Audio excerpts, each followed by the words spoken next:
എല്ലാവർക്കും നമസ്കാരം. പൊതുവെ എല്ലാ രാഷ്ട്രീയക്കാർക്കും സന്തോഷമുള്ള, നമ്മൾ ജനമൊന്നും അറിയാനും പോകുന്നില്ലാത്ത ഒരു വാർത്ത മനോരമ പത്രത്തിൽ വന്നു. അതൊന്ന് വായിക്കാം. മന്ത്രിമാരുടെയും MLA-മാരുടെയും ശമ്പളം 50% വർദ്ധിപ്പിക്കാൻ ആലോചന. സബ് ടൈറ്റിൽ: പഴയ ഫയൽ പൊടി തട്ടിയെടുക്കുന്നു, കരട് ബിൽ ജൂണിൽ അവതരിപ്പിച്ചേക്കും. മന്ത്രിമാരുടെയും MLA-മാരുടെയും ശമ്പളം വർദ്ധിപ്പിക്കുന്നതിന് ബിൽ കൊണ്ടുവരാൻ വീണ്ടും നീക്കം. ശമ്പളം 50% വർദ്ധിപ്പിക്കത്തക്ക വിധത്തിൽ ബില്ലിൻ്റെ കരട് തയ്യാറാക്കാനാണ് ആലോചന. ജൂണിൽ തുടങ്ങുന്ന നിയമസഭാ സമ്മേളനത്തിൽ ബിൽ അവതരിപ്പിച്ചേക്കും. മുഖ്യമന്ത്രിക്കും മന്ത്രിമാർക്കും 97,429 രൂപയാണ് അലവൻസും ശമ്പളവും. ലോക്സഭാ തെരഞ്ഞെടുപ്പിന് മുമ്പ് ചേർന്ന നിയമസഭാ സമ്മേളനത്തിൽ ശമ്പളം വർദ്ധിപ്പിക്കുന്നതിന് ബിൽ അവതരിപ്പിക്കാൻ ആലോചിച്ചിരുന്നു. എന്നാൽ ഈ തെരഞ്ഞെടുപ്പിൽ ആകുമെന്ന ആശങ്ക മൂലം മാറ്റിവെച്ചു.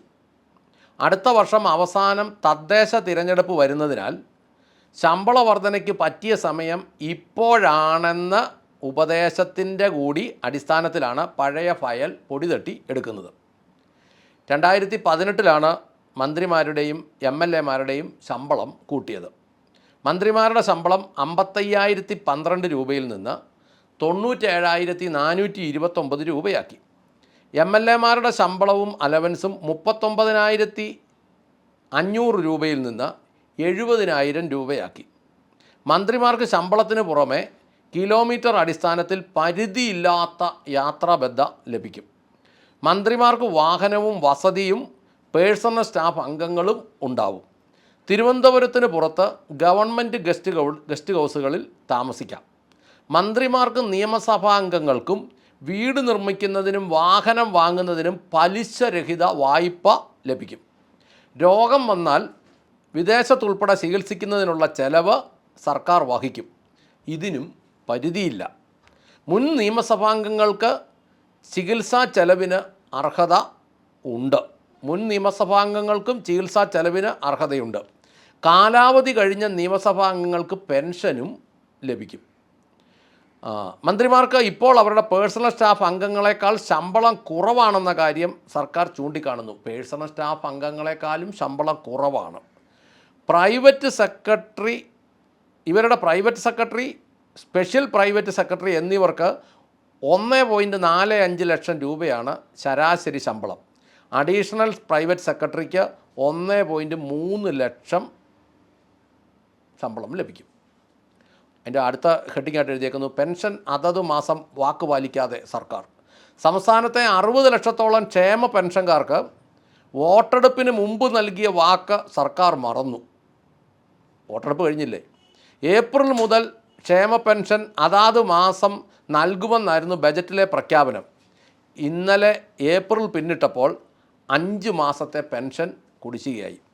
തെരഞ്ഞെടുപ്പിന് മുമ്പ് 3 മാസത്തെ പെൻഷനാണ് 2 വട്ടമായി നൽകിയത്. അപ്പോൾ കുടിശ്ശികയായി ഉണ്ടായിരുന്നത് 4 മാസത്തെ പെൻഷൻ. ഏപ്രിൽ പിന്നിട്ടതോടെ കുടിശ്ശിക 5 മാസത്തേതായി. ഇത് 8,000 രൂപ വീതം വരും. ഇത് മനോരമയിൽ വന്നൊരു വാർത്തയാണ്. 50% ഏതാണ്ട് 1 ലക്ഷം രൂപ ശമ്പളം ഉള്ളവർക്ക് 50,000 രൂപയും കൂടെ വർദ്ധിപ്പിച്ച് 1.5 ലക്ഷം രൂപ ആക്കും എന്നതാണ് വാർത്ത. കേരളത്തിൻ്റെ ഇന്നത്തെ അവസ്ഥ,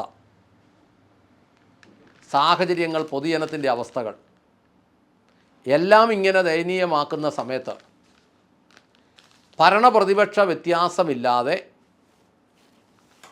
ആരും തർക്കമില്ലാതെ പാസ്സാക്കിയെടുക്കാൻ പോകുന്ന ബില്ല് ജൂണിൽ അവതരിപ്പിക്കും.